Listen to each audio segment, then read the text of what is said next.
गुरु पर्व पर आए हुए सभी भक्तजन, मेरे प्रेमी, आज गुरु पूर्णिमा है। हमारे सनातन धर्म में अनादिकाल से यह परंपरा गुरु और शिष्य की चली आ रही है। आज के दिन शिष्य गुरु के प्रति अपनी श्रद्धा प्रकट करता है। अपने भाव, अपनी श्रद्धा प्रकट करने का दिन है गुरु पूर्णिमा। मैंने कल भी बताया था कि सभी देवी देवताओं का अपना दिन निश्चित है, अपनी जयंतियां हैं। वैसे ही सद्गुरु की पूजा के लिए पूर्णिमा का दिन निश्चित किया गया। जैसे अंकों में 9 का अंक पूर्ण है, वैसे ही तिथियों में पूर्णिमा पूर्ण है। इसीलिए गुरु पूर्णिमा को ही गुरु पूजन का महत्व है, वो भी आषाढ़ की पूर्णिमा। सभी हमारे शास्त्र पुराण, जितने भी हमारे ऋषि मुनि हुए हैं, सभी ने गुरु की महिमा का वर्णन किया है। गुरु का स्थान सबसे सर्वोच्च माना गया है। गुरु गोविंद दोहु खड़े, काके लागू पाए, बलिहारी गुरु आपको जिन गोविंद दियो मिलाए। तो गुरु का स्थान भगवान से भी ऊपर माना गया है। एक तरह से भगवान और गुरु में कोई अंतर नहीं है। भगवान तो स्वयं कहते हैं कि मोते अधिक संत कर लेखा। भगवान अपने मुख से कहते हैं कि मोते अधिक संत कर लेखा। गुरुओं का स्थान भगवान स्वयं ने ऊपर बताया है, क्यों गुरु वह कार्य करता है जो भगवान नहीं कर सकते। उस परमात्मा की प्राप्ति, वैकुंठ की प्राप्ति गुरु के द्वारा ही कराई जाती है। वह सद्मार्ग गुरु के द्वारा ही बताया जाता है, तभी हमें उस परम पद की प्राप्ति हो सकती है। कबीरदास जी ने तो यहाँ तक कहा कि सब धरती कागज करूं, लेखनी सब बन रहा है, 7 समंदर की मस करूं, गुरु गुण लिखा न जाए। जैसे नाम का महिमा भगवान राम भी बखान नहीं कर पाए, उसी तरह गुरु की महिमा कोई बखान नहीं कर सकता। इतना बड़ा भारी महत्व गुरु का आपके जीवन में है। भगवान शिव पार्वती जी को गुरु महिमा के बारे में बताते हैं। उनका जो भी वृत्तांत है उसके बारे में एक पुस्तक लिखी गई, गुरु गीता। उसमें भगवान शिव ने पार्वती जी को गुरु की महिमा के बारे में बताया। एक बार भगवान शिव वंदन कर रहे थे। पार्वती जी को शंका हुई कि जिसका सारा संसार वंदन कर रहा है वो किसकी वंदना कर रहे हैं। जिज्ञासावश पार्वती ने भगवान शिव से पूछा कि हे भगवान, आप किसका वंदन कर रहे हो? सारी दुनिया तो आपको पूछती है, तो आप किसका नाम ले रहे हैं?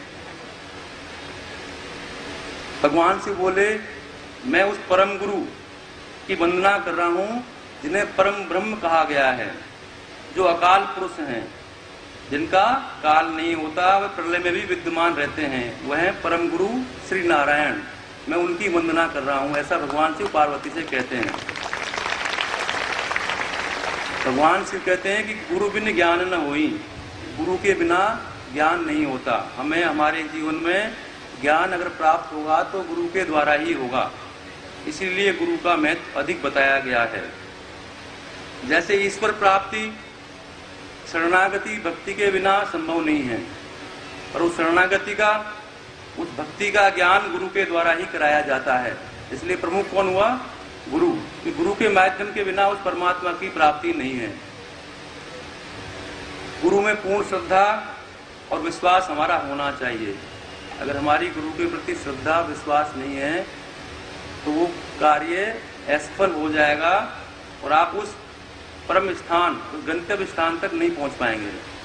इसलिए आपको अपने गुरु के वचनों पर पूर्ण श्रद्धा विश्वास होना चाहिए कि जो हमें गुरु मिले हैं, सदगुरु मिले हैं, वह हमें उस परमात्मा के पास पहुंचा देंगे। ऐसा आपका विश्वास होना चाहिए।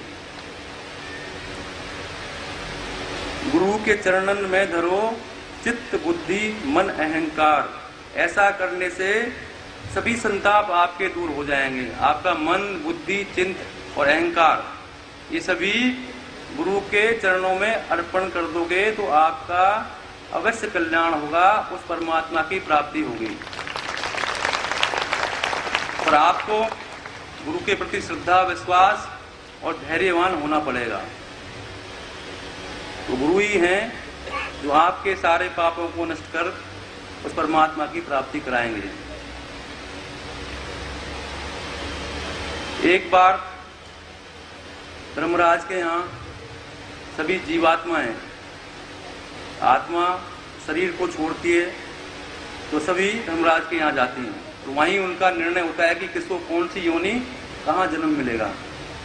तो सभी जीवात्माएं धर्मराज के दरबार में बैठी हुई थी, इंतजार कर रही थी कि धर्मराज आएंगे और हमारा निर्णय सुनाएंगे। धर्मराज के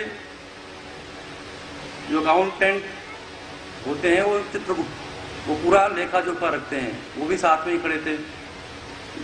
सारी पब्लिक बैठी हुई थी, जितनी जीवात्माएं हैं, इंतजार में कि धर्मराज आएंगे और हमें अपना निर्णय सुनाएंगे। सबसे पहले लाइन में, आगे की लाइन में ज्ञानी लोग बैठे थे, ज्ञानी पंडित जो ज्ञान से परिपूर्ण थे।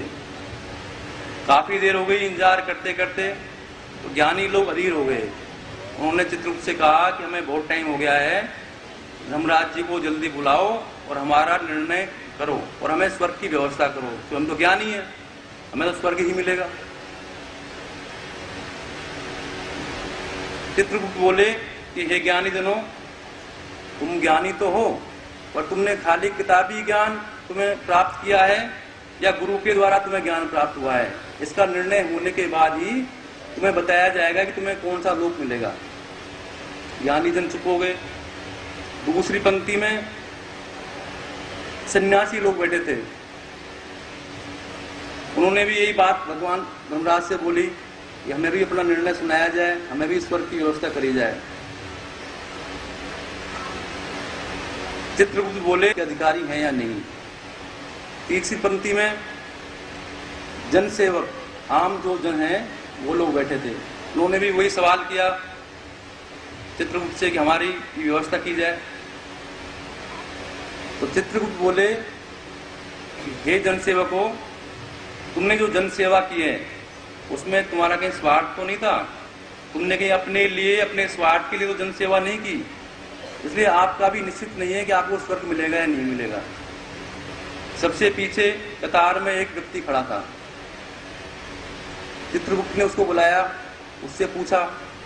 व्यक्ति बोला कि मैंने अपने जीवन में कोई भी अच्छा कार्य नहीं किया है, मैंने सिर्फ अपने गुरु के वचनों का पालन किया है और गुरु की सेवा की है, इसलिए मुझे दोबारा मृत्यु लोक में भेजकर अपने कर्म के द्वारा अपने पापों को नष्ट करके मैं दोबारा गुरु भक्ति ही करना चाहता हूँ। तो चित्रगुप्त बोले धर्मराज के सामने कि हे सज्जनों, हे सन्यासियों, ज्ञानियों, यह व्यक्ति जो सबसे पीछे खड़ा है, इसने कोई भी अच्छा कार्य नहीं किया है, कोई भक्ति नहीं की, कोई ज्ञान नहीं, कोई तप नहीं, कोई अनुष्ठान नहीं, इसने सिर्फ गुरु की सेवा की है और गुरु के वचनों का पालन किया है, इसलिए इसको वैकुंठ मोक्ष निश्चित है।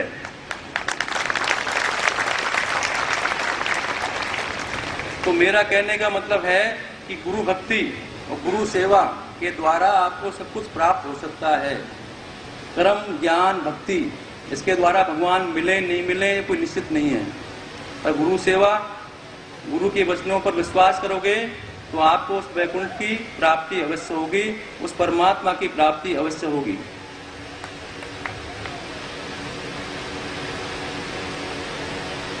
शास्त्रों में लिखा है, गुरु की वंदना लिखी है कि ध्यान मूलम गुरुर मूर्ति, पूजा मूलम गुरु पदम, मंत्र मूलम गुरुर वाक्यम, मोक्ष मूलम गुरु कृपा।